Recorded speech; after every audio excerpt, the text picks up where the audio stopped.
கழக தலைவர் மாண்புமிகு முத்துவேல் கருணாநிதி ஸ்டாலின் ஐயா அவர்கள் அறிவிப்புக்கு இணங்க வருகின்ற ஜூன் 23ஆம் தேதி 10 மணி அளவில் ஆளுநர் மாளிகை அருகில் மாணவரணி சார்பாக தமிழ்நாடு முழுக்க இருக்கக்கூடிய மாணவரணி நிர்வாகிகள் மற்றும் மாணவர்கள் ஒன்று திரண்டு நம்மளுடைய தாய்மொழிக்கு எதிராக இருக்கக்கூடிய ஒன்றிய பாசிச பாஜக அவர்களது இந்தி திணிப்பை எதிர்த்து மாபெரும் ஆர்ப்பாட்டத்தை அறிவித்துள்ளார் கழக தலைவர் அவர்கள். இளம் தலைவர் அவர்களுடைய ஆலோசனைப்படி முழுக்க முழுக்க இது இளைஞர்களாக ஒன்று திரண்டு மாணவர்களுக்காக போராட போகின்றோம். சிபிஎஸ்இ பள்ளிகளில் 9ஆம் வகுப்பு மாணவர்களுக்கு மும்மொழி கொள்கை திணிக்கப்பட்டிருக்கின்றது மற்றும் பிஎம் ஸ்ரீ மாடல் பள்ளி அப்படிங்கிறதன் மூலமாக வெவ்வேறு முகமூடிகளை அணிந்து கொண்டு ஒன்றிய பாசிச பாஜக இந்தியை சமஸ்கிருதத்தை திணிக்க இருக்கின்றது. அதே போல விபிஎஸ்ஏ விக்ஷித் பாரத் சிக்ஸ்தா அதிஸ்தான் அப்படிங்கிற அந்த மசோதா மூலமாக நம்மளுடைய பல்கலைக்கழகங்களின் அதிகாரத்தை ஒரே மசோதா மூலம் அவர்கள் ஒன்றிய அரசு கையாள நினைப்பதை அந்த மசோதாவை திரும்ப பெறவும் இந்த ஆர்ப்பாட்டத்தின் மூலமாக ஒன்றிய பாஜக அவர்களுக்கு இதை அறிவிக்க உள்ளோம். மாணவர்கள் ஒன்று திரண்டு மாணவரணி ஒரு பெரும் போராட்டத்தை, வெற்றிகரமான ஒரு போராட்டத்தை இந்த நேரத்தில் நடத்த உள்ளோம்.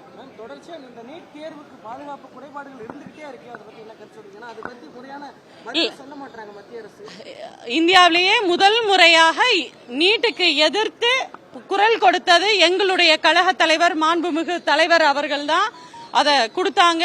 அதற்காக நீட்டுக்காக வேண்டி ஒரே அரசு அப்படின்னு பாத்தீங்க அப்படின்னா அது எங்களுடைய அரசு தான்.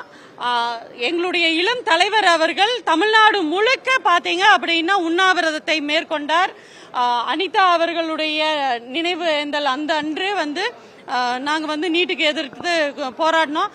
அதன் அடிப்படையில் இருந்தே பாத்தீங்கன்னா எதை வேண்டாம் எதை எதிர்க்கணும் அப்படிங்கறது திராவிட முன்னேற்ற கழகம் தீர்மானிக்கிறதோ, எப்படி டீலிமிட்டேஷனை எதிர்த்தாங்களோ அதே மாதிரி ஒவ்வொரு விஷயத்தையும் திராவிட முன்னேற்ற கழகம் எங்களுடைய மாண்புமிகு கழக தலைவர் அவர்களும் இளம் தலைவர் அவர்களும் எதை எதிர்க்கின்றார்களோ அதுதான் இந்தியா முழுக்க பின்பற்றக்கூடிய ஒரு வகையில் இருந்துட்டு இருக்கு. அதன் வழியாக தான் நீட் பாத்தீங்க அப்படின்னா 0 எடுத்தாலும் சேரலாம், பிஜிக்கு மைனஸ் மார்க் இருந்தாலும் சேரலாம் அப்படிங்கிற அடிப்படையெல்லாம் ஏமாத்து வேலை.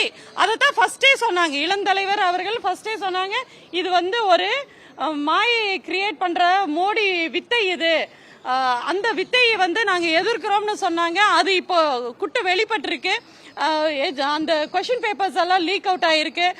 அந்த கம்பெனிஸ் நடத்துற மாதிரி கல்விகளை அந்த உரிமைகளை பறிக்கக்கூடிய ஒரு திட்டம் தான் நீட் அப்படிங்கிறது. அதுக்கு தொடர்ந்து நாங்க எங்களுடைய எதிர்ப்பை தெரிவித்துக் கொண்டுதான் இருப்போம். தாவேக அரசு கடந்த திமுக ஆட்சியில் கொண்டு வரப்பட்ட நான் முதல்வன் திட்டம் பெயர் மாற்றம் செஞ்சிருக்காங்க. அதே மாதிரி மே 15க்கு முன்னாடி உள்ள வீடியோக்கள்லாம் அழிக்கப்பட்டிருக்கு ட்விட்டர் இணையதளத்தில். ஏன்னா கடந்த ஆட்சி காலத்தில் நீங்க சொன்னீங்க நான் திட்டம் மூலம் பல இளைஞர்கள் வேலைவாய்ப்புகள் பெற்று அதே மாதிரி இரட்டை இலக்கத்தில் ஐஏஎஸ் ஐபிஎஸ் குடிமைப்பணி அதிகாரிகள்லாம் தேர்வாகி இன்னமும் அதோட ரிசல்ட் வந்துகிட்டு இருக்கு. ஸோ இதை மாற்றம் எப்படி பாக்குறீங்க?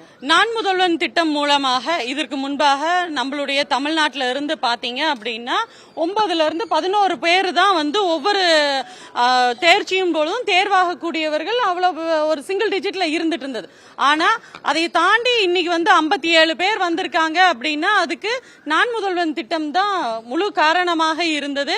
நான் முதல்வன் திட்டம் மூலமாக நல்ல பயிற்சி கொடுத்து அவங்களை அங்கேயே உண்டு உறைவிடம் எல்லாம் கொடுத்து அவங்களுக்கு அந்த மாதிரியான ஒரு ஃபெசிலிட்டிஸ் கோச்சிங் எல்லாம் கொடுத்து அவங்கள தேர்ச்சி அடைய வச்சோம். இன்னைக்கு அவங்க ஸ்டிக்கர் ஒட்டிக்கிறாங்க.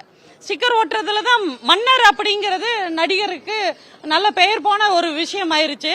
அப்படியான நடிகர் தொடர்ந்து படத்துல எப்படி அடுத்தடுத்த வேஷம் அடுத்தடுத்த கெட்டப் போடுவாங்களோ அதே மாதிரி எங்களுடைய தலைவர் அவர்கள் கொண்டு வந்த திட்டத்துக்கு வேற வேற கெட்டப் வெற்றி திட்டம், நான் முதல்வன் திட்டம்னா வேற வேற லீடர் திட்டம் அப்படின்னு சொல்லிட்டு வேற வேற பெயர்கள் வச்சுக்கிறாங்களோ தவிர, இங்க இவ்வளவு சொல்றவர் தேர்தலுக்கு முன்பாக தவறான பிரச்சாரங்கள்லாம் கொடுத்தவரு ஏன் டெல்லிக்கு போய் தமிழ்நாட்டுல 42 விழுக்காடு பெண்கள் வந்து வேலைக்கு போறாங்க அப்படிங்கிற உண்மையை ஒப்புக்கண்டார்.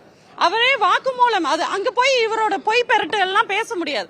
அப்படி பொய் பெருட்டு பேச முடியாத இடத்துல நேத்து நிதிநிலை அறிக்கையில கூட அவர் சொல்றாரு, செக்ரட்டரியும் சொல்றாரு, அவர் சொல்றது என்ன அப்படின்னா உண்மைக்கு மாறாக, அதாவது மத்திய அரசு அந்த கட்டத்துக்கு மேலாக கடன் வாங்க முடியாது, அப்படி எந்த அளவுகோலோ அந்த அளவுகோல்ல தான் சரியா தான் நடந்துகிட்டு இருக்கு அப்படின்னா நடந்திருக்கு அப்படிங்கறத தான் அவங்க வெளிக்கட்டி இருக்காங்க.